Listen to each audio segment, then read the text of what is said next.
discouraged or dejected when your plans or goals fail? When you had a vision you could picture perfectly and it didn't work out that way? I'll bet the disruption happening all around us now has caused some expectations to fall through.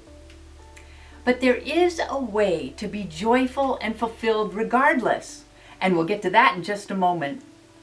But a big obstacle to our happiness is that we count on a specific outcome, a static vision, which requires certain conditions over which we have no control. We can't predict how others will feel or behave. We can't rely on our relationships, our money, society, or the world situations staying the same. Heck, we can't even count on our goals staying the same. How can it when we grow and change every day, so we're not the same person today who set the goal yesterday?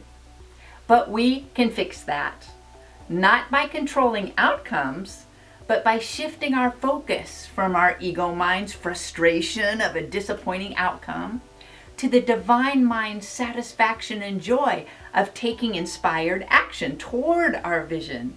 In this instant now, the only moment we ever have, we find happiness taking each little step along our journey when it's in the direction of what we want, rather than placing all value on the end result.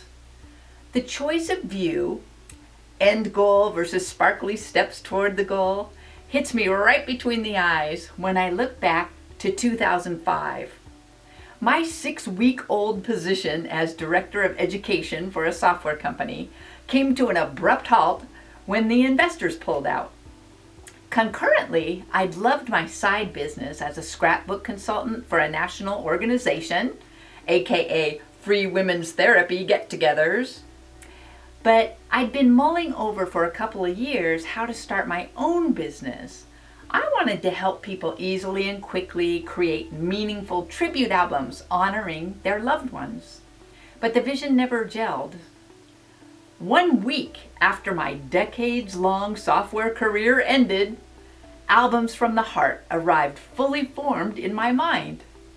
For a couple of years, I was drenched in inspiration, springing out of bed, taking the next step in creating and delivering my business. When my focus was on each activity toward my goal of a successful, love-infested business, I was on fire with enthusiasm.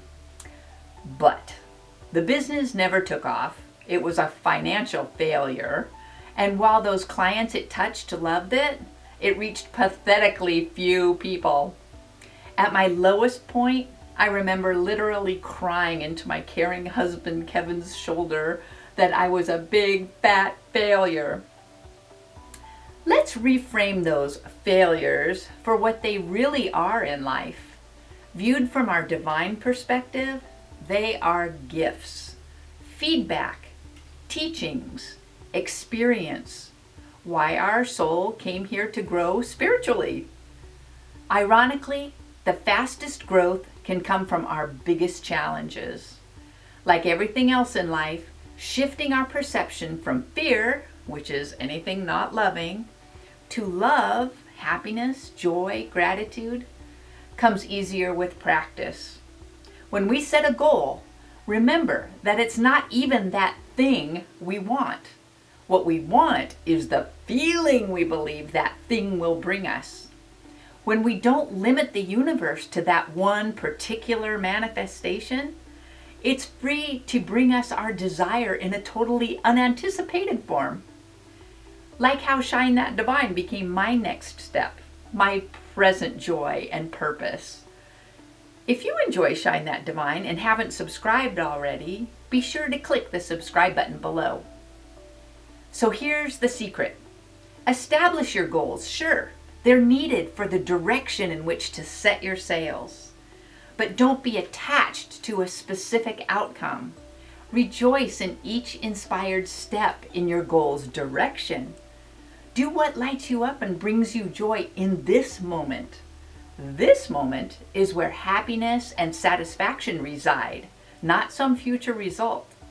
Surrender your fearful insistence on set outcomes and give free rein to the creative universe to shine that divine.